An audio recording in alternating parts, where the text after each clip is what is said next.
Ole Miss versus Bama, the preview. Chris, I'll start us off here with Ole Miss. This is going to be one where we might kind of differ.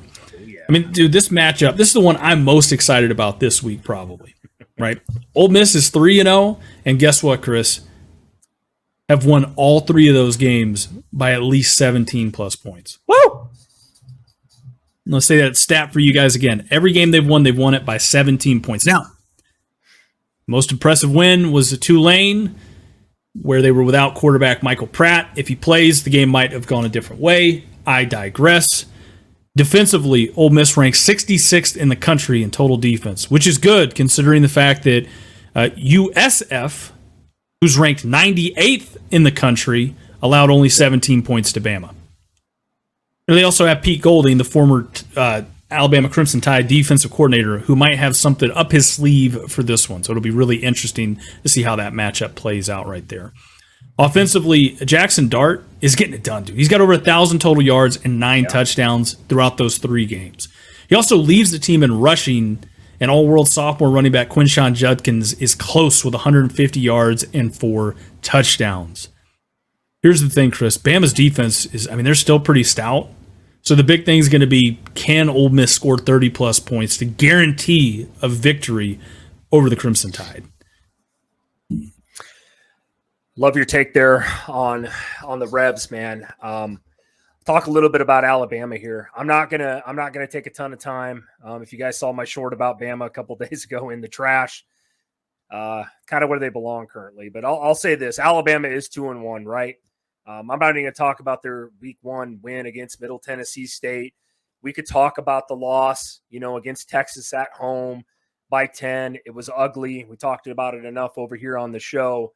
They last week in that game against South Florida was probably the worst I've seen out of an Alabama Nick Saban team, Christian, ever, out of any Nick Saban team I've seen. That's going back to his days at Michigan State, man. That was back in the 90s. That was a South Florida team, Christian, that I think had 1 or 2 wins last year. They were god awful, and they're god awful this year.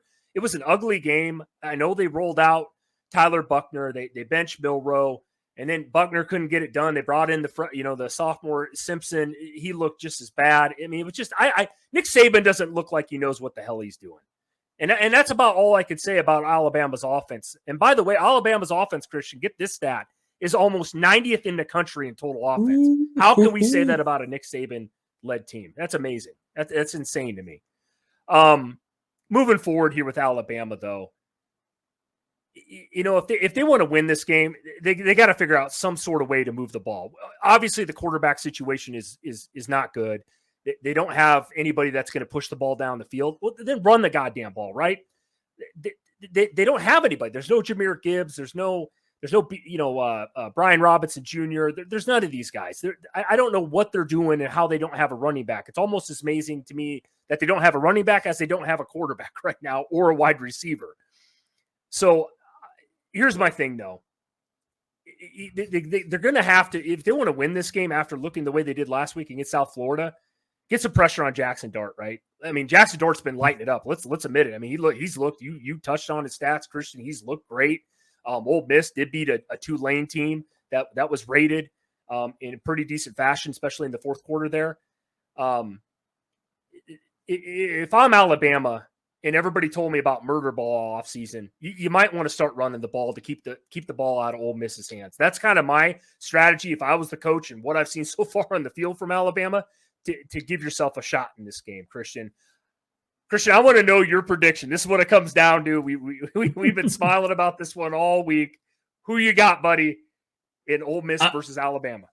I can't wait to tell you. We don't consult, by the way, about these ending predictions or these scores, the final scores that we're going to give for this.